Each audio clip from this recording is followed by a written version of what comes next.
ಎಲ್ಲೋ ನಮಸ್ಕಾರ. ಎಲ್ಲರೂ ಕೇಳ್ತಾ ಇದ್ರ ಸೇವಿಂಗ್ಸು ಮತ್ತು ಇನ್ವೆಸ್ಟ್ಮೆಂಟ್ ಡಿಫ್ರೆನ್ಸ್ನ ತಿಳಿಸ್ಕೊಡಿ ಅಂತ.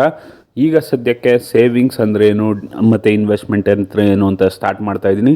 ಇನ್ನೂ ಫೈನಾನ್ಷಿಯಲ್ ಅಪ್ಡೇಟ್ಗಳು ಬರ್ತಾ ಹೋಗುತ್ತೆ. ಚಾನಲ್ನ ಸಬ್ಸ್ಕ್ರೈಬ್ ಮಾಡ್ಕೊಳ್ಳಿ, ಬೆಲ್ ಐಕನ್ ಹಿಟ್ ಮಾಡಿ. ಸೇವಿಂಗ್ ಅನ್ನೋದು ಏನು ಅಂದರೆ ನಿಮ್ಮ ಸ್ಯಾಲ್ರಿಯಲ್ಲಿ ಅಥವಾ ನಿಮ್ಮ ಇನ್ಕಮಲ್ಲಿ ಒಂದು ಪಾರ್ಟನ್ನು ತೆಗ್ದಿಕ್ತೀರಾ. ಅದು ಏನಾಗಿರಬೇಕು ಅಂದರೆ ತೆಗ್ದಿಕ್ಕಿರೋ ಅಮೌಂಟು ನಿಮಗೆ ಫ್ಯೂಚರ್ ಡೇಟಲ್ಲಿ ಬೇಗ ನಿಮಗೆ ಎಮರ್ಜೆನ್ಸಿ ಟೈಮಲ್ಲಿ ಸಿಗಬೇಕು. ಅದಕ್ಕೋಸ್ಕರ ನೀವು ಮನಿ ಮಾರ್ಕೆಟ್ ಇನ್ಸ್ಟ್ರೂಮೆಂಟ್ಸ್ಗೆ ಹೋಗ್ತೀರಾ. ಲೈಕ್ ಟ್ರೆಷರಿ ಬಿಲ್ಲು ಮತ್ತು ಮನಿ ಮಾರ್ಕೆಟ್ ಇನ್ಸ್ಟ್ರೂಮೆಂಟ್ಸು ಅಥವಾ ಮನಿ ಮಾರ್ಕೆಟ್ ಅಕೌಂಟ್ಗೆ ಹೋಗ್ತೀರಾ. ಯಾಕೆಂದರೆ ಎನ್ಕ್ಯಾಶ್ಮೆಂಟ್ ಬೇಗ ಆಗುತ್ತೆ. ಅದಾದಮೇಲೆ ಅದು ಕ್ಯಾಪಿಟಲ್ ಆಗಿ ಆ್ಯಕ್ಟ್ ಆಗುತ್ತೆ ನಿಮ್ಮ ಇನ್ವೆಸ್ಟ್ಮೆಂಟ್ಗೆ.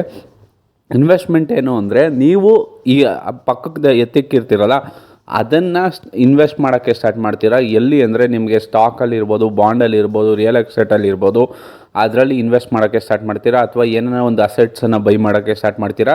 ಅದರಿಂದ ಕಾಂಪೌಂಡಿಂಗ್ ಆಗಿ ಅದು ಇನ್ಕ್ರೀಸ್ ಆಗುತ್ತೆ.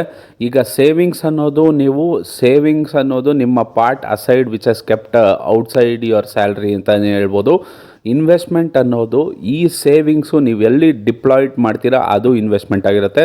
ಚಾನಲ್ನ ಸಬ್ಸ್ಕ್ರೈಬ್ ಮಾಡ್ಕೊಳ್ಳಿ.